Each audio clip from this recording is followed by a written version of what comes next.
Hi everyone, this is Adolf Meza, and this is my tool advertisement assignment that I'm presenting here today. And I figure I use a screencast-o-matic to give you a general idea of what I'm referring to and all. So this is the UDL book builder is the one I decided to do. Being a PE teacher in my district, a lot of the tools here.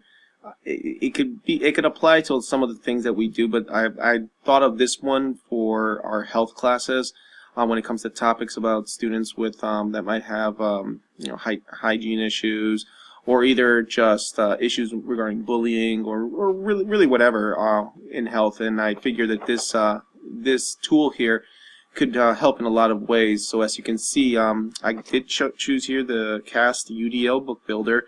The website of this vendor is simply www.bookbuilder.cast.org. And again, to give you a brief description of what this is, we did use it already this semester, but I figure I'll provide you with some insight. You could create, any sort of book that your students are looking to construct. You could share it, publish it, and use these books to either support learning for projects or presentations, and that's what I used. And when I created when all of us created our assignment here, that's kind of what the idea was, to explore what options we can use this application here. Some of the UDL features that it supports. I noticed that it almost supports all three of them, but like one of the things that stood out to me is the multiple means of representation, offering alternatives for visual information. I think that's pretty important because a lot of students, especially students in maybe my class or even at a high school level, if they were to have issues on either reading it on a traditional method, they could use this to kind of create their own project and kind of develop it with a lot of visual aids, adding in videos and whatnot. And I'm going to show you an example of what I did here with this. But again, I just figure I'd share that some of the UDL features that it has, as well for multiple means of action and expression. I added in here provide options for physical action. Guideline 4.1, varying the methods of response and navigation. The reason I use this one is because it allows the student to actually have more of a hands-on feel of them being the creator of this own book. They would input the information that they feel deemed necessary for them for this project. And again, the feature itself is a great tool for those students that might have issues going through that traditional path. So in my case here, what I did is I used this for students that may have trouble reading or staying engaged with just reading, so to use visual aids and even embedding videos. Let me show you an example of what I did here. If you give me one moment, I'll hop into here. Alrighty. So let's scroll down here. Here's one of our presentations. I did one on martial arts planning presentation. Actually, this was one that I did during my internship. Let's see here. Hopefully it comes up. All right.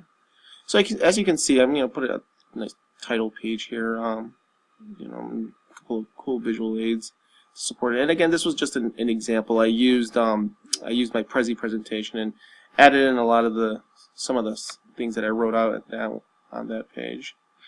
But as you can see, if I give me one moment.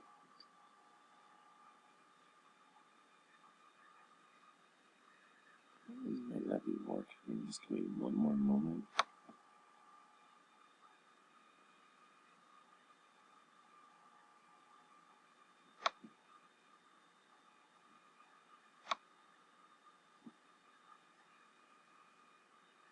Looks like it's just seems like my computer might be freezing up. But anyways, hopefully, if it gets going here, you'll be able to see a couple of the pages that I wrote up here.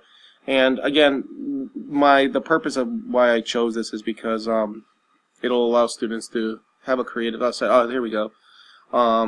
So as you can see, I put in, in my presentation, put in some unit objective goals, as well with every page, kind of keeping some visual aids to kind of assist the reader to get a general idea of what we're talking about.